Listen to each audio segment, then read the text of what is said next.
আকিকার পশুর পেটে যদি বাচ্চা থাকে তাহলে কি সেটা দিয়ে আকিকা হবে?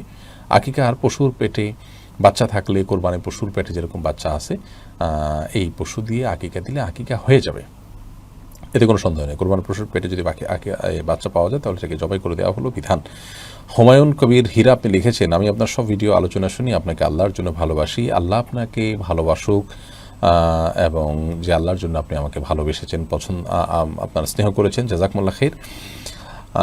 এমডি নজরুল খান আপনি লিখেছেন, আমি ওয়েব ডিজাইন এবং ডেভেলপমেন্ট সেক্টরে কাজ করতে আগ্রহী, কিন্তু ওয়েবসাইট ডিজাইন করার সময় মেয়েদের ছবি ব্যবহার করতে হয়। মেয়েদের ছবি ব্যবহার করে ওয়েবসাইট তৈরি করে উপার্জন করে টাকা হালাল হবে কিনা এবং এতে আমার কোনো গুণ হবে কিনা? যথাসম্ভব চেষ্টা করবেন এই ধরনের কাজ অ্যাভয়েড করার জন্য, যেখানে মেয়েদের ছবি সর্বস্ব ওয়েবসাইট হবে। আর যদি বিচ্ছিন্নভাবে এরকম কোনো কিছু এসে যায় তাহলে সেক্ষেত্রে নিজের নজরকে হেফাজত করে যতটুকু না হয় ততটুকু কাজ করে নেবেন। আর যদি পরিপূর্ণ অ্যাভয়েড করতে পারেন সেটা হবে অবশ্যই আপনার তাকওয়ার দাবি।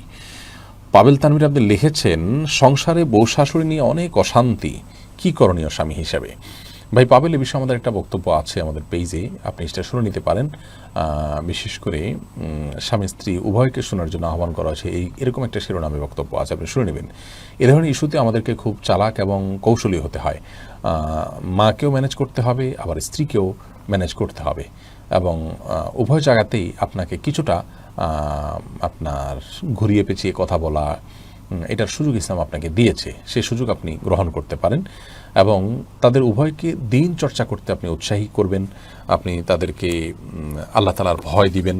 এই বিষয়গুলো যখন তাদের মধ্যে আপনি জাগ্রত করতে পারবেন, ইনশাআল্লাহ বিদিনিল্লাহ সহজ হবে। সেই সাথে দোয়াও করবেন। আর সবর তো আপনাকে ইখতিয়ার করতেই হবে, দুনিয়ার তো সবরের জায়গা, সবরের বিনিময়েই তো আমরা জান্নাত পাবো ইনশাআল্লাহ বিদিনিল্লাহ। অতএব এই পাটা এবং পুতার ঘষাঘষিতে মাঝখান থেকে আপনি যে কষ্ট করবেন, আপনি যদি আপনার ব্যবহার খারাপ না করেন, মায়ের সাথে আচরণ খারাপ না করেন, স্ত্রীর প্রতি আপনি দুর্ব্যবহার না করেন, কারোর অধিকার আপনি নষ্ট না করেন এবং সবর করেন, ইনশাআল্লাহ বিদিনের জন্য আপনি উত্তম বিনিময় আল্লাহর কাছে পাবেন।